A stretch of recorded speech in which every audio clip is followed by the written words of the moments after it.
कबीर भक्ति काल के निर्गुण धारा के ज्ञान मार्गी कवि कबीर, समाज सुधारक कवि कबीर। कबीर कवि ही नहीं थे, वास्तव में वो क्या थे? एक भक्त थे और एक समाज सुधारक थे। बेटा बहुत ज़्यादा डिटेल में मैं कबीर के परिचय में नहीं जाऊंगी, मैं आपको पूरा कबीर का परिचय पहले पढ़ा चुकी हूँ। आप वहाँ से पूरा कबीर का परिचय देख सकते हैं, जो पहले वाली वीडियो में पूरा आ चुका है और उसका मैं यहाँ लिंक भी डाल दूँगी, तो आप दोबारा जाकर वहाँ पर देख सकते हैं। आज हम कबीर की गुरुदेव को अंग पढ़ेंगे।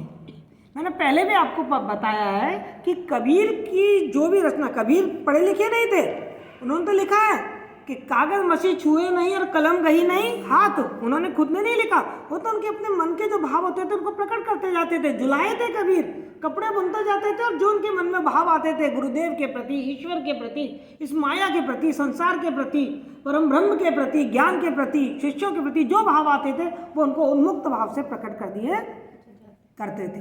उनके शिष्य थे जिनका नाम था धर्मदास। धर्मदास ने उनकी वाणी को लिपिबद्ध किया और जिस पुस्तक में वो लिपिबद्ध किया उसका नाम क्या रखा गया? वेरी गुड, बीजक रखा गया। क्या रखा गया? बीजक। और इस बीजक के 3 भाग थे, ये भी हम पढ़ चुके हैं, साखी, सबद और रामायणी। आज हम पढ़ रहे हैं साखी। और मैं आपको बता दूं कि ये जो साखी है, साखी मतलब जो दोहे हैं, इन साखी का मतलब ही क्या होता है? शिक्षा देना, सीख देना। तो इसमें जो जितने भी दोहे हैं वो सब कैसे हैं? सीख देने वाले हैं। किसके तरह है ना? और ये जो साखी है, ये टोटल यदि इनको अलग अलग भागों में बांटा गया बीजक में, तो 59 अंग बन गए इसके। कितने अंग बन गए? 59, 59 जिसे बोलते हैं। उनमें पहला अंग है गुरुदेव को अंग। नाम से मालूम पड़ रहा है गुरुदेव को अंग, यानी कि यहाँ पर गुरु की महिमा बताई होगी। और हम सब जानते हैं कि कबीरदास जी ने गुरु को सतगुरु, जो सतगुरु है उसको गोविंद से, ईश्वर से भी बड़ा बताया है और उसकी महिमा का वर्णन अपने साखियों में किया। तो आज हम यही गुरुदेव को अंग पढ़ने जा रहे हैं, जो कि मैंने क्या बताया, साखी का कौन सा अंग है? पहला अंग है। क्लियर? भाषा वगैरह के बारे में हम जानते ही हैं, सदुकड़ी भाषा है, छंद दोहा है, ये सारी चीज़ें जो काव्यगत विशेषता हैं कबीर की, वो मैं आपको पिछले वीडियोज़ में बता चुकी हूँ। अब मैं आपको बताती हूँ। सतगुर सावन को सगा, सोदी सही न दात, और हरिजी सवान को हितु, हरिजन सही न जात। पहले थोड़े शब्दार्थ देख लीजिए तो आपको आसान लगने लगेगी ये साखी। सतगुरु, जो सत्य गुरु हैं, जो हमको सत्य के रास्ते पर ले जाते हैं। गुरु भी भैया कई प्रकार के होते हैं, इसलिए कबीरदास जी इस बात को जानते थे। कबीरदास जी ने गुरु का आगे क्या विशेषण लगा दिया? सतगुरु, जो सच्चा गुरु है। हर गुरु की बात नहीं कर रहे हैं, वो किसकी बात कर रहे हैं? सतगुरु, जो सच्चा गुरु है, जो हमको सही रास्ते पर ले जाता है। समान मतलब समान, और सगा मतलब हमारा पक्का हितैषी, जो हमको रास्ता दिखाए, हमारा सगा हो, हमारा अपना हो। सगा का मतलब क्या है यहाँ पर? हमारा अपना। अब हमारा अपना कौन होगा? जो हमको सही रास्ता दिखाएगा, वही तो हमारा अपना होगा। यदि हम कोई गलत काम कर रहे हो तो हमको उस गलत रास्ते से हटा दे, बिना ये सोचे समझे कि अरे यार ये तो मेरे से नाराज हो जाएगा। लेकिन सतगुरु इसकी परवाह नहीं करता ना। नाराज हो जाओ तो हो जाओ, यदि तुम गलत रास्ते पे चल रहे हो तो वो तुम्हें डांटेगा भी, फटकारेगा भी और वहां जाने से रोकेगा भी। और शोधी, शोधी का मतलब होता है, शोधी शब्द बना है शोध करने वाला। शोधी, खोजने वाला, ज्ञान को खोजने वाला। ज्ञान का खोजने वाला कौन होता है? स्टूडेंट, विद्यार्थी तो ही ज्ञान खोजते हैं। अब तुम अलग बात है कि तुम खोजते हो नहीं खोजते, लेकिन विद्यार्थी क्या करता है? ज्ञान खोजता है। तुम लोग यहाँ क्या आए हो? ज्ञान प्राप्त करने के लिए तो आए हो, ज्ञान खोजने के लिए तो आए हो। और सही मतलब समान, और दाती माने दाता, दानवीर। ठीक है? हरिजी समान को हितु, हरिजी मतलब भगवान, और समान मतलब अभी बता दिया मैंने, समान, और हितु का मतलब है आपका हितैषी, कल्याण करने वाला, हित करने वाला, आपकी भलाई करने वाला। हरिजन, यहाँ हरिजन का मतलब उस समुदाय से नहीं है जो जनरली अपने, जिनको रिजर्वेशन मिला हुआ है या एक अलग समुदाय के को हम हरिजन कह के पुकारते हैं। गांधी जी ने जिनको नाम दिया था हरिजन, वो हरिजन नहीं है। यहाँ हरिजन का मतलब है भगवान के लोग, अर्थात भक्त लोग। हरिजन कौन? भक्त के लोग। हरिजन के समान कोई जाति नहीं है, यानी कि भक्तों से बड़ी कोई जाति नहीं। अब ध्यान से सुनिए आप। सतगुरु सवान को सगा, कबीरदास जी कह रहे हैं कि सतगुरु के समान कौन सगा हो सकता है आपका, अर्थात सच्चे गुरु के समान आपका कोई अपना नहीं हो सकता। अब सतगुरु को इतना अपना क्यों बताया है? अब ये भी मैंने बताया कि जो अच्छा गुरु होता है वह आपका अपना है। आपका अपना कौन है? जो आपका भला और बुरा समझे और आपको बुरे रास्ते में जाने से रोके और भलाई की तरफ जाने के लिए प्रेरित करे। तो वो कहते हैं कि जो सतगुरु है उससे बड़ा अपना कोई व्यक्ति इस दुनिया में नहीं हो सकता, कोई रिश्तेदार इतना सगा नहीं हो सकता, कोई पारिवारिक संबंध इतना सगा नहीं हो सकता जितना सगा कौन होता है? सतगुरु। इसलिए सतगुरु ही हमारा सबसे अपना और निकट का व्यक्ति होता है, सच्चा साथी होता है सतगुरु। और शोधी सही न दात, और जो शिष्य है, शोधी मतलब विद्यार्थी, शिष्य शोध करने वाला, खोज करने वाला, विद्यार्थी के बराबर कोई दानवीर नहीं होता। अब आप कहोगे मैडम विद्यार्थी क्या दान करता है, या विद्यार्थी को दानवीर क्यों बता दिया कबीर ने? मन में प्रश्न उठ रहा है ना कि विद्यार्थी को दानवीर क्यों बताया? भाई एक बात बताऊं, कोई भी विद्यार्थी, कोई भी शिष्य, कोई भी स्टूडेंट कब सीख सकता है? जब वो अपने मन को खाली रखे, जब उसका अहंकार खत्म हो, जब उसको ये लगे मुझे ये नहीं आता है और मैं ये सीखना चाहता हूँ। यदि उसमें अहंकार है कि मुझे तो बहुत कुछ आता है, तो क्या तुम सीख पाओगे? नहीं सीख पाओगे ना। तो तुम्हें जो सच्चा विद्यार्थी होता है वो क्या करता है? अपने अहंकार को छोड़ देता है और अपने गुरु को गुरु दक्षिणा, जो गुरु चाहे वही दे देता है। देखा आपने एकलव्य की कहानी सुनी है ना आपने? तो फिर बताइए कि शिष्य के बराबर कोई दानी हो सकता है? तो वो कबीरदास जी ने कहा है कि शिष्य के बराबर कोई दानी नहीं, और हरि जी मतलब भगवान के समान इस दुनिया में हमारा कोई कल्याणकारी नहीं है, क्योंकि भगवान ही हमको जन्म मृत्यु के जो झंझट हैं उनसे मुक्त करता है। जब हमें हरि का ज्ञान हो जाता है, जब हमें ईश्वर के सच्चे स्वरूप का ज्ञान हो जाता है, तो हम संसार की मोह माया को समझ जाते हैं, और इस संसारिक मोह माया को छोड़कर हम क्या करते हैं? अपने आत्मा के कल्याण में लग जाते हैं। तो हरि के समान, ईश्वर के समान हमारा कोई कल्याणकारी नहीं है। आपने कितनी कहानी सुनी होंगी, ये ईश्वर ही तो है जिसने कल्याण किया। प्रहलाद की कहानी सुनी, ध्रुव की कहानी सुनी, बहुत कहानियां सुनी होंगी आपने। तो ईश्वर के बराबर कोई कल्याणकारी, कोई हमारा भलाई करने वाला नहीं होता। और हरिजन सही ना जात, और सबसे बड़ी जाति क्या है? भक्तों की सबसे बड़ी जाति है, इसके बराबर कोई और जाति नहीं होती। सारे झंझट खत्म कर दिया यहाँ पर कबीरदास जी ने। हमारे समाज में जो जातियां थी उन सब जातियों को उन्होंने अलग कर दिया, बोले कोई और जाति होती नहीं है। क्या जाति होती है? या तो दो तरीके के लोग होते हैं, या तो वो लोग जो भक्ति करते हैं, जो भक्त हैं, जो ईश्वर को प्रिय हैं, और या जो ईश्वर से विमुख है। बस इंसान की दो जाति बताई, एक ईश्वर प्रिय जो ईश्वर को प्रिय है, और एक जो ईश्वर से विमुख है। दो ही जातियां हैं, बाकी बनिया ब्राह्मण वगैरह कोई जाति नहीं होती। सब मना कर दिया कबीरदास जी ने। तो कबीरदास जी कह रहे हैं भक्तों से बढ़कर इस दुनिया में और कोई जाति नहीं। क्लियर? समझ में आ गया? भाषा हमको मालूम ही है, छंद हमको मालूम ही है। तो सतगुरु समान को सगा सोधी सही ना। अब आप देख रहे हैं इसमें, आपको इसमें अनुप्रास अलंकार दिखाई दे रहा है, नहीं दे रहा है? सा सा सा सा। अब जब एक ही वर्ण की आवृत्ति कई बार हो जाए तो अनुप्रास का एक पार्ट होता है वृत्त्यानुप्रास। छेका अनुप्रास वहां होता है जहां केवल एक ही बार, जैसे कल अपन ने पढ़ा था कमल कोमल, केवल एक ही बार वर्ण की आवृत्ति हो रही है, यानी कि दो बार आ रहा है, तो छेका अनुप्रास बोलते हैं। लेकिन जब एक वर्ण दो से अधिक बार आ जाए, जैसे स स स स स, आप देखिए पहली लाइन में 5 बार स आया है, तो यहाँ वृत्त्यानुप्रास अलंकार है, जो अनुप्रास का ही एक भाग है। क्लियर? कोई दिक्कत? आगे चलो। आगे वो कह रहे हैं बलिहारी गुरु आपड़े द्योहाड़ी के बार, और जिन मानस ते देवता करत न लागी बार।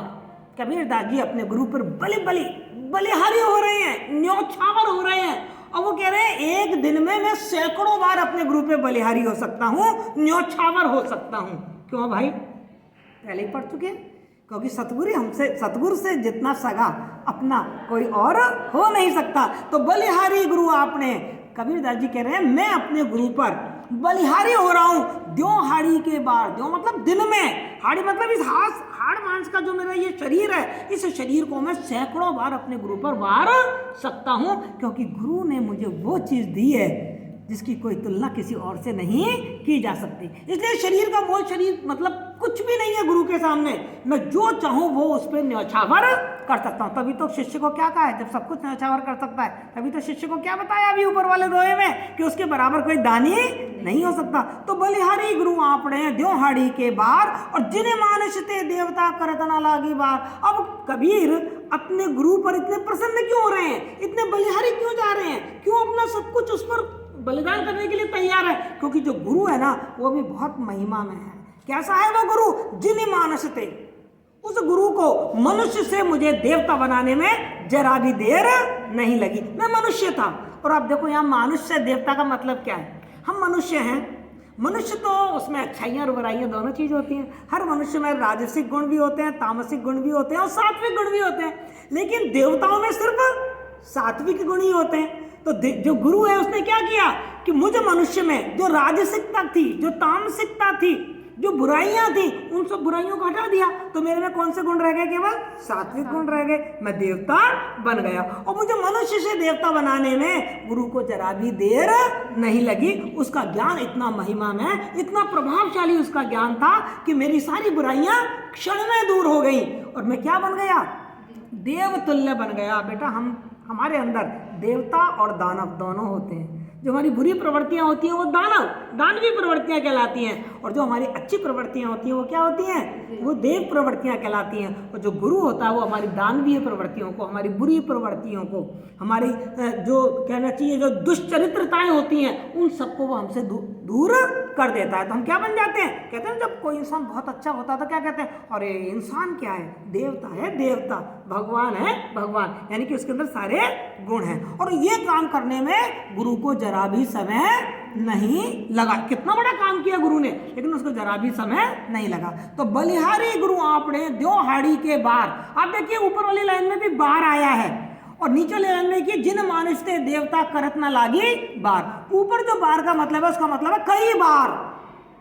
द्यो हाड़ी के बार मतलब कई बार, मैनी टाइम्स।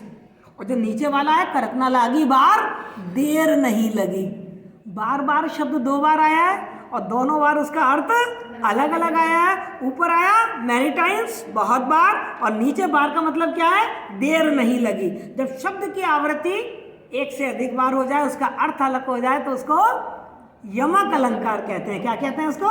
यमक अलंकार। और हम देख रहे हैं अंत अनुप्रास अलंकार तो दोहे में होता ही होता है, और अनुप्रास अलंकार भी हमको जहां तहां मिल ही जाता है। तो मैं आगे चलूं, समझ में आ गया? आगे देखते हैं। सतगुरु की महिमा अनंत, अनंत किया उपकार, और लोचन अनंत उघाड़िया, अनंत दिखावण हार। अब देख लीजिए यहाँ भी अनंत शब्द 4 बार आया है। अनंत शब्द कितनी बार आया है? सतगुरु की महिमा अनंत, अनंत किया उपकार, और लोचन अनंत उघाड़िया, अनंत दिखावण हार। 4 बार आया है। अब देखते हैं इन चारों बार इसका अर्थ एक ही है या अलग अलग है? यदि अलग अलग हुआ तो कौन सा अलंकार हो जाएगा? यमक अलंकार हो जाएगा। ठीक है ना? क्लियर? समझ में आ रही है बात? तो आगे देखते हैं। सतगुरु की महिमा अनंत, तो क्योंकि गुरुदेव को अंग है तो यहाँ पर सारी सतगुरु की महिमा ही वाले साखियां और दोहे मिलेंगे हमको। वो कह रहे हैं जो सतगुरु होता है ना, जो सच्चा गुरु होता है, उसकी महिमा असीमित है। अनंत माने असीमित है। उसको शब्दों में भी वर्णित नहीं किया जा सकता, उसको बताया दिखाया नहीं जा सकता। उसकी कोई सीमा है ही नहीं, सीमाहीन है। गुरु जब अपने शिष्य पर कृपा करता है तो वो कोई सीमाएं नहीं बांधता। ठीक है? तो सतगुरु की महिमा अनंत, उसके महत्व इतना ज्यादा असीमित है कि उसे मैं अपने शब्दों में वर्णित ही नहीं कर सकता। यहाँ अनंत का मतलब क्या हो गया? असीमित, अनलिमिटेड। अनंत का मतलब क्या हो गया यहाँ पर? अनलिमिटेड। अनंत किया उपकार। क्यों है भाई महिमा उनकी असीमित क्यों है? क्योंकि गुरु ने मेरे ऊपर असंख्य उपकार किए। कोई 1-2 उपकार नहीं किए, गिना ही नहीं जा सकता। अनकाउंटेबल, जिन्हें मैं गिन नहीं सकता, इतने उपकार किए हैं। मैं बार बार कोई गलतियां करता था और बार बार गुरु आकर मुझे उन गलतियों से बचा लेते थे। जब जब मेरे पर कोई कष्ट आता था, दुख आता था, जब जब मैं अंधकार में गिरता था, तब तब गुरु आकर मुझे उस अंधकार से निकालकर ले जाते थे। अनलिमिटेड मतलब क्या? अनकाउंटेबल, असंख्य, जिन्हें गिना नहीं जा सकता। इतने उपकार किए हैं, इतने एहसान किए हैं, इतनी मेरी भलाइयां की हैं। और लोचन अनंत उघाड़िया, और वो भलाई क्या की है उन्होंने? लोचन, लोचन माने आंख, लोचन अनंत उघाड़िया, मेरे ये आंखें हैं ना, ये तो लौकिक आंखें हैं, खुली हुई हैं, लेकिन एक आंखें मन की आंखें होती हैं जिन्हें दिव्य चक्षु बोलते हैं। तो उस गुरु ने क्या किया, मेरे उन दिव्य चक्षुओं को उघाड़ दिया। जो मेरे अंतर मन की आंखें थी, उन अंतर मन की आंखों को खोल दिया। अभी तक तो केवल भौतिक आंखें खुली हुई थी, उनसे मैं सांसारिक मोह माया को, इस दुनिया को देख रहा था, मैं उस परम ब्रह्म को तो देख ही नहीं पा रहा था, क्योंकि वो परम ब्रह्म तो दिव्य चक्षु से ही दिखता है। और गुरु ने क्या किया, मेरी उन दिव्य चक्षुओं को, उस अंदर मन की जो आंखें थी उनको खोल दिया। अनंत दिखावण हार, और फिर उसने उस अनंत को दिखा दिया। कौन अनंत? ईश्वर, परम ब्रह्म। उसका कोई अंत है? हम क्या कहते हैं ईश्वर को? अरे वो तो अनंत है ना, वो तो सब जगह व्याप्त है, सर्वव्यापक है। यहां पर अनंत का मतलब क्या हो गया? सर्वव्यापक है। ठीक है, तो आप बताइए अनंत के शब्द अर्थ एक ही आए या अलग अलग आए? अलग अलग आए ना। एक अनंत अनलिमिटेड, एक अनंत अनकाउंटेबल, एक अनंत दिव्य चक्षु मन की आंखें, एक अनंत ईश्वर परम ब्रह्म। 4 बार अनंत आया और चारों बार अनंत का अर्थ अलग अलग आया। तो यहाँ यमक अलंकार है। ये है कबीर, जो कभी किसी स्कूल में पढ़ने नहीं गए थे, पर उनका ज्ञान देख रहे हैं आप। शब्द ज्ञान भी देख लीजिए, आप देख रहे हैं शब्द ज्ञान, आप भी पढ़ते हैं। बहुत एक ही कोई शब्द होता है, उसके बहुत सारे अर्थ निकले। बताओ किसी स्कूल में गए होते तो कबीर क्या करते? बिना स्कूल में जाए उनके पास इतना ज्ञान था। मैं आपको सही बात बता दूं बेटा, ज्ञान औपचारिक रूप से ज्ञान प्राप्त करना एक अलग चीज होती है, जो आप स्कूलों में आते हो, पर एक ज्ञान होता है जो सतह हमारी आत्मा में विराजमान है, और वो ज्ञान हमको अच्छे कर्मों से अपने आप ही प्राप्त। तो सतगुरु की महिमा अनंत, अनंत किया उपकार, और लोचन अनंत उघाड़िया, अनंत दिखावण हार। यमक अलंकार का कितना सुंदर उदाहरण है आपके सामने। चलूं आगे, समझ में आया? आगे कह रहे हैं, वो राम नाम के पट तरे देवे को कचुनाई, और क्या ले गुरु संतोषिए हंस रही मन माई। ये पटतरे शब्द का अर्थ कोई मुझे बता सकता है? मैंने अभी आपको कुछ ही समय पहले पुष्प वाटी का प्रसंग पढ़ाया था, उसमें भी पटतरे शब्द आया था, मैंने उसका अर्थ बताया था। पटतरे समान, उसका जैसा, तुल्य। वो कहते हैं राम नाम बदले में, पटतरे का मतलब क्या है? बदले में। कोई चीज सब समान होती है तो उसके बदले में अपन दे देते हैं ना, तुमने मुझे पेन दिया, मैंने उसके बदले में तुम्हें कॉपी दे दी। ठीक है, इसे कहते हैं पटतरा। तो वो कहते हैं राम नाम के पटतरे देवे के कचुनाई। कबीरदास जी कह रहे हैं कि मुझे राम नाम का बहुत बड़ा खजाना सदगुरु ने दे दिया। अब देखो, हमेशा ध्यान रखना, मैंने आपको पहले भी बताया, कबीर के राम दशरथ पुत्र राम नहीं है।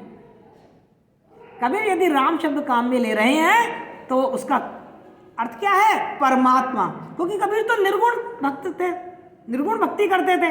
उनके लिए तो जो ईश्वर है उसका कोई आकार और अवतारवादी पुरुष नहीं है, वो तो निराकार है, सब जगह व्याप्त है। तो यहाँ पर राम दशरथ पुत्र राम नहीं है, यहाँ राम का मतलब क्या है? परमात्मा, परम ब्रह्म। राम का मतलब क्या है यहाँ पर? परम ब्रह्म। राम नाम के पटतरे देवे को कचुनाई। अरे भाई, शिष्य को बड़ा पछतावा हो रहा है, गुरु ने मुझे क्या नहीं दे दिया। राम नाम परम ब्रह्म से मेरा साक्षात्कार करवा दिया, मुझे असली ज्ञान दे दिया गुरु ने। मुझे बता दिया कि सांसारिक मोह माया से दूर होकर कैसे मैं मोक्ष की प्राप्ति कर पाऊंगा। तो गुरु ने तो मुझे इतना कुछ दिया, राम नाम परमात्मा से मैंने साक्षात कराया, उसके बदले में मेरे पास गुरु को देने के लिए कुछ भी नहीं है। ऐसी मूल्यवान, देखो मूल्यवान वस्तु की कीमत तो मूल्यवान वस्तु से लगाई जा सकती है। तो शिष्य कह रहा है कि मेरे पास ऐसी मूल्यवान कोई और वस्तु है ही नहीं, मैं गुरु को इसके बदले में क्या दूं? गुरु ने मुझे इतना बड़ा ज्ञान दे दिया है, क्या ले गुरु संतोषिए हौस रही मन माए। मैं गुरु को क्या दूं? मेरे मन में ये इच्छा मेरे मन में ही रह रही है, मेरी ये इच्छा पूरी नहीं हो पा रही है। हौस का मतलब क्या है? जबरदस्त इच्छा, स्ट्रॉन्ग विल, प्रबल इच्छा। मेरे अंदर बहुत प्रबल इच्छा है कि मैं अपने गुरु को इसके बदले में कुछ दूं, पर मेरे पास ऐसा कुछ मूल्यवान है ही नहीं जो मैं अपने गुरु को दे सकूं। ये इच्छा मेरी मन में ही रह गई है। और एक बात और है, आप गुरु को क्या दोगे? वो कहते हैं मेरा गुरु तो वही होगा ना जिसको खुद को ज्ञान प्राप्त होगा, और जो गुरु को ज्ञान प्राप्त हो गया तो वो तो खुद ही संतुष्ट जीव होगा। उसे तो खुद ही किसी चीज की आकांक्षा, इच्छा, लोभ, लालच होगा ही नहीं। वो कह रहे मेरा गुरु तो बहुत संतोषी है, मैं दे भी दूं, मेरे गुरु को कोई आवश्यकता भी नहीं है। और सही बात है बेटा, गुरु आपको जो देता है बदले में आपसे कुछ चाहता नहीं है। तो वही कह रहे हैं कि क्या ले गुरु संतोषी है, मैं गुरु को क्या दूं। और दूसरा भाव ये निकल रहा है कि वो तो संतोष धन से परिपूर्ण है मेरा गुरु, उसे तो बहुत संतोष है, मैं उसे दूं भी क्या, उसे किसी और चीज की आवश्यकता ही नहीं है। क्लियर बेटा? क्योंकि बेटा जो कविता होती है ना, उसमें व्यंजना शब्द शक्ति होती है, बहुत अर्थ निकलते हैं, उनके बहुत भाव निकलते हैं, आप उनकी व्याख्या अलग अलग तरीके से कर सकते हैं। अभी हमने इस लाइन की क्या ले गुरु संतोषी है, दो तरीके से व्याख्या कर दी। एक तो ये है कि मैं उस गुरु को क्या दूं, मेरे पास इतना मूल्यवान कुछ है ही नहीं। और दूसरी व्याख्या ये निकल गई कि मेरा गुरु तो क्या है, पूर्ण संतुष्ट। भाई गुरु को गोविंद बताया है, उसके अंदर कोई लालसा और इच्छा है ही नहीं, मैं उसको क्या दूं, दूं तो उसको जिसको कुछ लेने की इच्छा हो। मेरा गुरु तो संतुष्ट है, पूर्ण पुरुष है मेरा जो गुरु है, उसको तो कुछ लेने की आवश्यकता है ही नहीं। सतगुरु के सदके करूं दिल अपनी की साच, और कलयुग हमसे लड़ पड़ा महकम मेरा बाच। यहाँ फिर सदगुरु पर बलिहारी हो रहे हैं कबीर। क्या कह रहे हैं? सतगुरु के सदके करूं, सदके करूं मतलब सदगुरु पे अपने आप को वार दूं। सदके का मतलब क्या होता है? अपने आप को वार दूं, न्यौछावर कर दूं, अपना सब कुछ उनके सामने समर्पित कर दूं। तो सतगुरु के सदके करूं दिल अपनी का साच, मैं सच्चे दिल से, ऊपर के मन से नहीं, सच्चे दिल से अपने आप को अपने गुरु पर क्या कर रहा हूं? बलिहारी कर रहा हूं। देखो कबीरदास जी हमारे समाज की बुराइयों को जानते थे, बहुत से लोग नाटक भी करते हैं, अरे मैडम आप ही सबसे अच्छे हो, अरे मैडम सबसे ज़्यादा प्यार मैं आपसे ही करती हूँ, अरे मैडम आप जैसा तो दुनिया में कोई हो ही नहीं सकता। और कमरे से बाहर निकले, यार क्या टीचर है। तो वो कह रहे हैं ऐसे नहीं, मैं अपने सच्चे दिल से अपने गुरु पर वारी वारी होना चाहता हूँ, न्यौछावर होना चाहता हूँ अपने गुरु पर। तो सतगुरु के सदके करूँ, ये उस शिष्य की इच्छा है कि मैं अपने सदगुरु पर क्या हो जाऊं? बलिहारी हो जाऊं, अपना सब कुछ समर्पित कर दूं, और सच्चे दिल से, ऊपर के मन से नहीं, सच्चे दिल से मैं अपने गुरु पर बलिहारी होना चाहता हूं। क्यों होना चाहता हूं?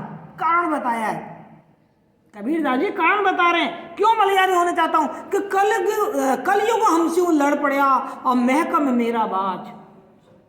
मैं अपने सदगुरु पे बलिहारी होना चाहता हूं सच्चे दिल से। तो ये कलयुग है ना, कलयुग मतलब संसार की जो बुराइयां है ना, ये सांसारिक बुराइयां मुझसे लड़ पड़ी। क्यों? क्योंकि सदगुरु पे मैं बलिहारी हो रहा हूं, तो सदगुरु तो मुझे बुराइयों की तरफ जाने नहीं देगा। तो कलयुग का जो प्रभाव है वो तो कम हो जाएगा, क्योंकि कलयुग की जो राजसिक और तामसिक प्रवृत्तियां हैं, मैं उनके प्रभाव में नहीं आऊंगा, तो कलयुग का प्रभाव खत्म। इसलिए कलयुग हमसे लड़ पड़ा, इसलिए कलयुग हमसे लड़ पड़ा, अर्थात कलयुग से हमारी लड़ाई हो गई। क्यों? क्योंकि हम कलयुग की राग में अपना सुर नहीं मिला रहे हैं, हम कलयुग की प्रवृत्तियों को अपने जीवन में नहीं आने दे रहे हैं, इसलिए कलयुग हमसे लड़ पड़ा और महकम मेरा बाज। और ये देख लीजिए कि कलयुग चाहे हमसे लड़ पड़ा, और हमें मालूम है कि हम कलयुग की बुराइयों से किसके कारण बचे हैं? गुरु के कारण ही बचे हैं। इसलिए मेरा गुरु पे और ज्यादा विश्वास बढ़ गया। महकम मतलब बढ़ गया, बाच माने विश्वास, गुरु पर मेरा विश्वास और ज्यादा बढ़ गया। अब बेटा आपकी किताब में तो मुझे यहाँ कलयुग दिख रहा है, लेकिन मैंने एक अलग किताब पढ़ी थी, वहां पर सतयुग शब्द था, सतगुरु शब्द था। क्या शब्द था यहाँ पर? सतगुरु। सतगुरु के सदके करूं दिल अपनी साच, और सतगुरु हमसे लड़ पड़ा महकम मेरा बात। वहां सतगुरु शब्द था, तो वहां उसकी व्याख्या कुछ इस तरीके से करी कि सतगुरु हमसे लड़ गए। अब सतगुरु हमसे कब लड़ेगा? जब हम सांसारिक गतिविधियों की तरफ बढ़ जाएंगे, जब हम बुराइयों की तरफ बढ़ जाएंगे। जब आप पढ़ाई नहीं करते हो तो फिर मैं आपसे लड़ती हूँ ना, गुस्सा करती हूँ या नहीं करती हूँ? तो वो कह रहे सतगुरु हमसे लड़ पड़ा। जब हमने सांसारिक बुराइयां नहीं छोड़ी तो सतगुरु हमसे क्या हो गए? लड़ पड़े, गुस्सा किया। और उनके गुस्सा से मैं दुखी नहीं हुआ, बल्कि मेरा तो अपने सतगुरु पे और ज्यादा विश्वास और ज्यादा प्यार आ गया, क्योंकि सतगुरु मुझे गलत रास्ते पे जाने से रोकता है। बेटा आजकल दुनिया में कौन रोकता है? सबको लगता है यार ठीक है ना, अपन को क्या पड़ी है, कोई कुएं में गिर रहा है तो गिरने दो, खम का इसको रोकेंगे तो ये अपना दुश्मन और बन जाएगा। होता नहीं होता? लेकिन सतगुरु इसकी परवाह नहीं करता, दुश्मन बनो चाहे बन जाओ, पर मैं तुम्हें गलत काम तो नहीं करने दूंगा। तो वो कह रहे हैं इसलिए सतगुरु पे मेरा विश्वास और ज्यादा बढ़ गया। क्लियर? आगे चलो। आगे वो क्या कह रहे हैं कि सतगुरु लई कमाण करी और बाण लागा तीर और एक जो बाह्या प्रीति सुन भीतर रहा शरीर। क्या शानदार बात कही है कबीर ने कि सतगुरु लई कमाण। एक बात का ध्यान रखिए कि हमको बार बार कबीर की दोहों में, कबीर की साखियों में धनुष, कमान मतलब धनुष, बाण, इन शब्दों का प्रयोग मिलेगा। और क्या अर्थ है इनका आप सब जानते हैं। एक अलंकार होता है रूपक अलंकार, रूप का अतिशयोक्ति अलंकार। तो यहाँ कमान का मतलब धनुष, यहाँ धनुष नहीं है आप ये सोचो कि सतगुरु धनुष लेके खड़ा रहता है, नहीं। यहाँ कमान और धनुष का मतलब है उनके उपदेश, ठीक है। और जब तीर और बाणों की बात आती है तो तीर बाण नहीं चलाता, आपको डर लगे अरे यार ये गुरु तो तीर बाण चला देगा। तीर बाण का मतलब होता है ज्ञान, ज्ञान रूपी बाण चलाता है। किससे चलाता है? उपदेश रूपी धनुष से। क्लियर? ये रूपक अलंकार कहलाता है। तो आप देखिए सतगुरु लई कमाण करी, सतगुरु ने क्या किया? अपने हाथ में धनुष उठाया। पहले आप इसका शब्दार्थ देखते हैं, फिर इसका भावार्थ देखेंगे। सतगुरु ने क्या किया? अपने हाथ में धनुष उठाया। सतगुरु लई कमाण, धनुष ने क्या किया? सतगुरु ने अपने हाथ में धनुष उठाया और बाण लागा तीर, और खूब सारे तीर चलाने लगा। खूब सारे तीर चलाने का मतलब क्या हुआ? सतगुरु ने उपदेश देने शुरू किए और उस उपदेश में हमें बहुत सारे ज्ञान की बातें बताने लगा। एक जो बाह्य प्रीति, और इतने सारे बाण चल रहे थे लेकिन शिष्य पे कोई असर ही नहीं पड़ रहा था। पड़ता है क्या तुम लोगों पे असर? चाहे मैं कितना भी कहती रहूं, यदि मैं बाण चलाऊं और जाके किसी पत्थर से लगे तो वो पत्थर को छेदेगा क्या? क्या होगा? इधर उधर चला जाएगा बाण। ऐसे कुछ जड़बुद्धि शिष्य होते हैं कि गुरु कितना भी उनको सिखा दे कोई असर ही नहीं होता। तो गुरु क्या कर रहा है? हाथ में धनुष लेके बाण चलाया जा रहा है, ज्ञान दिया जा रहा है, पर शिष्य कोई भी ज्ञान प्राप्त ही नहीं कर पा रहा है। वो जड़ बुद्धि है, उसके दिमाग में जा ही नहीं रहा। और एक बात और बता दूं मैं आपको, जो यहाँ कबीर ने बड़ी अच्छी बात कही है और जो आज के टीचर के लिए बहुत बड़ा सबक है, मैं आपको बता दूं। आप किसी भी व्यक्ति को गुस्से से नहीं पढ़ा सकते, अकड़ के नहीं पढ़ा सकते, पनिशमेंट दे के नहीं पढ़ा सकते, प्यार से कुछ भी करा सकते हो उससे, है या नहीं? प्रेम से कुछ भी करा लो। मैं तुमसे प्रेम से कुछ भी कहूं तो तुम कुछ भी मेरे लिए करने के लिए तैयार हो जाओगे, और मैं ऑर्डर दूं तो तुम्हें तेरी जैसी बात देखी है ना। तो देखो दूसरी लाइन में उन्होंने टीचर्स के लिए बहुत बड़ी सीख दी है। क्या दी है? कि एक जो बाह्य प्रीति से बहुत सारे बाण चला रहे थे सतगुरु, लेकिन उन बाणों का हम पर कोई असर ही नहीं पड़ रहा था। खूब सारा ज्ञान दे रहे थे पर उन ज्ञान का हमारे ऊपर कोई असर ही नहीं पड़ रहा था। पर सतगुरु ने एक प्यार से बाण चलाया। एक बाण कैसे चलाया? प्यार से चलाया। और वो जो प्यार से चलाया वो बाण था, वो सीधा हमारे कलेजे में जाके लगा। देखो, एक जो बाह्य प्रीति सु भीतर रहा शरीर, हमारे शरीर के भीतर चला गया। और गुरु ने जैसे ही प्यार से जो बाण चलाया, यानी कि प्यार के साथ, स्नेह के साथ, अपनापन के साथ जो ज्ञान हमें दिया, वो ज्ञान मेरे लिए स्थायी हो गया। वो ज्ञान मेरे अंतरतम में उतर गया, मेरी आत्मा में उतर गया। उसे मैं कभी भूल नहीं सकता। क्लियर? समझ में आया कि नहीं? तो कबीर ने केवल बच्चों को या स्टूडेंट्स के सीख नहीं दी है, उन्होंने टीचर को भी सीख दी है। भैया स्टूडेंट्स को पढ़ाओ तो किससे पढ़ाओ? प्यार से पढ़ाओ। प्यार से पढ़ाओगे तो उनके दिल में चीज उतर जाएगी।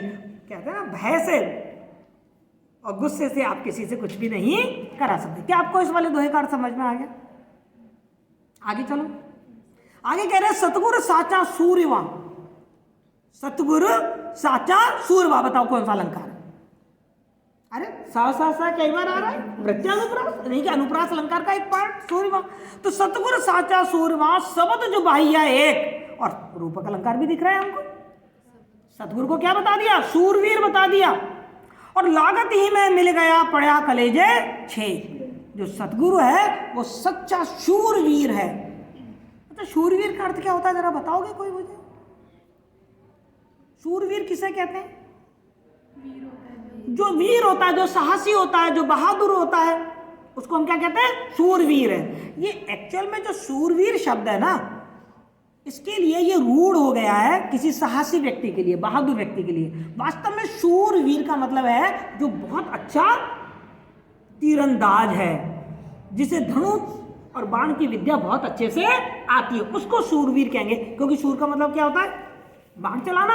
जिसको बाण चलाने की विद्या बहुत अच्छी तरीके से आए उसको शूरवीर कहेंगे। ठीक है, तो यहाँ क्या कह रहे हैं कि जो हमारा गुरु है वो बहुत ही कुशल तीरंदाज है, बहुत अच्छे से तीर चलाता है, तीर चलाता सीधा जाके निशाने पे लगता है, उसका निशाना कभी चूकता ही नहीं है। तो सतगुरु साचा सूरवा, जो सतगुरु है वो सच्चा सूरवीर है, वो जो भी तीर चलाता है वो सीधा जाके निशाने पर पड़ता है। सतगुरु को मालूम है कि किस शिष्य को कैसे पढ़ाया जाए, ज्ञान कैसे दिया जाए, उसे मालूम होता है सतगुरु को क्या बताया जाए, कितना बताया जाए, कैसे बताया जाए, कब बताया जाए। एक सतगुरु होता है उसको सब मालूम होता है कि कोई ज्ञान देना है तो मैं कब दूं, कैसे दूं, और स्टूडेंट्स की प्रकार के आधार पे ज्ञान देने का तरीका भी अलग अलग होता है ना। तो कहते हैं सतगुरु साचा सूरवा, जो सतगुरु है मेरा वो बिल्कुल सच्चा तीरंदाज है, क्योंकि वो जो भी ज्ञान रूपी बाण चलाता है वो सीधे जाके निशाने पर लगता है। फिर क्या कहा? सबद जो बाहिया एक, और चूंकि मेरा जो सदगुरु है वो जबरदस्त तीरंदाज है, कुशल तीरंदाज है, सच्चा तीरंदाज है, तो वो उसने जो तीर लगाया, तीर चलाया, सबद रूपी, कौन सा तीर चलाया? सबद, ज्ञान, ज्ञान रूपी जो तीर लगाया, चलाया उसने, बहाया मतलब चलाया, बहाया, लागत ही में मिल गया। जैसे ही उसने वो तीर चलाया ज्ञान रूपी, लागत ही आकर सीधा मेरे हृदय में लगा, और जैसे ही लगा मैं मिल गया। मैं का मतलब अहंकार, मेरे मन में आके वो तीर लगा, और मेरे मन में जो अहंकार था, जो बुराइयां थी, वो मिल गया, मिट गई। सतगुरु मेरा इतना अच्छा तीरंदाज है कि उसने एक तीर चलाया और वो एक तीर सीधा निशाने पर आकर लगा। कहाँ लगा? सीधे निशाने पर आकर मेरे बुराइयों पर आके लगा, मेरे अहंकार पे लगा, मेरे घमंड पे लगा, और मेरा अहंकार और घमंड खत्म हो गया, मेरी बुराइयां खत्म हो गई। एक जो बाहिया लागत ही में मिल गया, अब पड़ा कलेजे छेद। वो बाण आके सीधे मेरे कलेजे में लगा, और मेरे कलेजे में क्या हो गया? छेद हो गया, घाव हो गया। कौन सा घाव हो गया? आत्मा परमात्मा के लिए तड़पने लगी। छेद का मतलब क्या है? घाव हो जाना। कि मेरी जो आत्मा, अभी तो मेरी आत्मा अपने आप को सब कुछ समझ रही थी, लेकिन उसके ज्ञान से मुझे मालूम पड़ा कि मैं आत्मा तो परमात्मा का अंग हूं, और मेरे जीवन का उद्देश्य इस आत्मा को उस परमात्मा से मिलाना है। तो ये विरह रूपी घाव मेरे कलेजे में पड़ गया कि आत्मा परमात्मा के विरह में तड़पने लगी, परमात्मा से मिलने की छटपटाहट उसके अंदर होने लगी। और जब ये छटपटाहट होने लगी तो सांसारिक बुराइयां तो अपने आप ही दूर हो जानी थी। तो मेरे मन में जो सांसारिक बुराइयां हैं ना, उनसे मैं अलग हो गया। छेक मतलब अलग हो जाना, कई अर्थ निकल रहे हैं छेक के। छेक का मतलब घाव भी है, छेक का मतलब अलग हो जाना भी है। जैसे वो बाण मेरे हृदय में, कलेजे में आके लगा, ऐसे जो सांसारिक बुराइयां थी वो क्या हो गई? अलग हो गई, छेद हो गया, और उसमें से बहकर सारी सांसारिक बुराइयां बाहर निकल गई। क्लियर? समझ में आ गया? आगे पढ़े। सतगुरु मार्या बाण भर और धर कर सूदी मूठ, और अंग उछाड़े लागियां और गई दमासू फूट। सतगुरु ने क्या मारा? बाण मारा। कौन सा बाण मारा? ज्ञान रूपी बाण मारा। सतगुरु मारा बाण भर। सतगुरु ने क्या चलाया? ज्ञान का तीर चलाया, पूरी शक्ति के साथ, कमजोर नहीं, पूरी शक्ति के साथ, और पूरा लक्ष्य साध कर चलाया।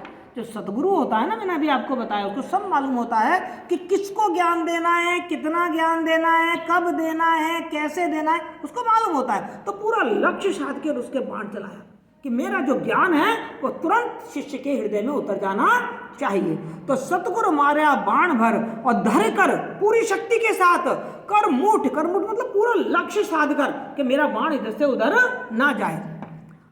अंग उसाड़े ला गया। अब जब सतगुरु इतने शक्ति के साथ पूरे लक्ष्य को साध कर जब बाण चला रहा है, तो वो कहाँ लगा? जाके शिष्य के उघाड़े शरीर पे लगा। शरीर होता है तो एक शरीर तो ऐसा होता है जहां हमने कपड़े पहन रखे, और एक शरीर ऐसा होता है जहां हमने कपड़े नहीं पहन रखे। तो यहाँ कपड़ों की बात नहीं हो रही है। उघाड़ने का मतलब यह है कि हमारे शरीर के दो भाग है, मोटे मोटे रूप से अपन देखें तो। एक है आंतरिक भाग, अंतर्मन, उस पर हम कोई कपड़े नहीं पहनते। पहनते हैं क्या? अपने अंतर्मन को कोई सूट वूट पहनाते हो क्या? जीन्स जीन्स पहनाते हो क्या? कौन सा? इस बाहर वाले शरीर को पहनाते हो। वो कहते हैं मेरे अंतर वाला मन जो उघाड़ा है, जो सांसारिक मोह माया से दूर है, उस अंतर मन में जाके लगा वो बाण। सदगुरु का जो ज्ञान रूपी बाण था वो मेरे अंतर मन में जाके लगा और गई दवासु फूट। और जैसे वो मेरे अंतर मन में जाके लगा, दवा मानी दावाग्नि। दवा का मतलब क्या है? दावाग्नि। दावाग्नि किसे कहते हैं? जंगल में लगने वाली आग। आग 3 प्रकार की होती है, मैंने पहले भी आपको बताया होगा। दावाग्नि, बड़वाग्नि और जठराग्नि। जो जंगल में लगे उसे दावाग्नि कहते हैं, जो समुद्र में लग जाए उसे बड़वाग्नि कहते हैं, और जो पेट में भूख लगती है उसको जठराग्नि कहते हैं। तो यहाँ दावाग्नि की बात हो रही है कि जैसे ही वो बाण मेरे उगड़े मन शरीर पर अर्थात मेरे अंतर मन पे लगा, मेरे शरीर में दावाग्नि लग गई। फूटना मतलब भयंकर रूप से फूट पड़ी। क्या? अग्नि। अब आप कहोगे ये दावाग्नि का यहाँ क्या मतलब है? क्यों कहा दावाग्नि? कहाँ लगी है? शरीर में लगी है। शरीर को जंगल बता दिया। क्या बता दिया? शरीर को क्यों बता दिया? क्योंकि मेरे अभी तक शरीर में क्या भरी पड़ी थी? बुराइयां भरी पड़ी थी, सांसारिक विकृतियों से मैं ग्रस्त था। इसलिए मेरा शरीर शरीर नहीं था, बल्कि क्या था? जंगल था। और जंगल में मेरे ज्ञान रूपी आग लग गई, इसलिए उन्होंने कहा है दावाग्नि। शरीर में जो ज्ञान की अग्नि लगी है ना, उसको क्या कहा है? दावाग्नि। क्योंकि मेरा शरीर क्या था? जंगल था, बुराइयों का घर था। तो गई दवासु फीट, अब उस बाण से मेरे शरीर के अंदर दावाग्नि लग गई, अर्थात मेरी बुराइयां सारी जलकर भस्म हो गई। क्लियर? देखिए, तो भाव सब जगह एक ही निकल रहा है कि जो सतगुरु है वो अपने उपदेश दे रहे हैं, उपदेश के माध्यम से हमको ज्ञान दे रहे हैं, और वो ज्ञान हमारे सांसारिक बुराइयों को दूर करके हमको परम ब्रह्म परमात्मा से साक्षात्कार का रास्ता बता रहे हैं। सबका भाव एक तरीके से यही निकल रहा है। सतगुरु का महत्व बताया, महिमा बताई है। आगे देखें आप, हंसे न बोले उन्मनी चंचल मेला मारी, और कहे कबीर भीतर विद्या सतगुरु के हथियार। फिर सतगुरु के हथियार की बात हो रही है। सतगुरु का हथियार क्या है भाई? उपदेश। सतगुरु का हथियार क्या है? सतगुरु कैसे आपकी सांसारिक बुराइयों को खत्म करता है, मारता है? अपने उपदेश के माध्यम से, अपने ज्ञान के माध्यम से, उसके माध्यम से तो दूर करता है।